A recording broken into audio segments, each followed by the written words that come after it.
श्रीलक्ष्मी श्रीमहालक्ष्मी क्षीरसागर कन्यका उत्तिष्ठ हरिसम्प्रीते भक्तानां भाग्यदायिनी। श्रीलक्ष्मी श्रीमहालक्ष्मी क्षीरसागर कन्यका उत्तिष्ठ हरिसम्प्रीते भक्तानां भाग्यदायिनी। उत्तिष्ठोत्तिष्ठ श्रीलक्ष्मी विष्णुवक्षस्थलालये उत्तिष्ठ करुणापूर्णे लोकानां शुभदायिनी।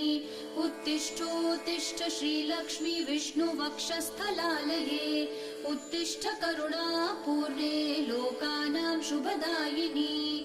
श्रीपद्ममध्यवसिते वरपद्मनेत्रे श्रीपद्महस्तचिरपूजित पद्मपादे श्रीपद्मजातजननी शुभपद्मवक्त्रे श्रीलक्ष्मी भक्तवरदे तव सुप्रभातम्।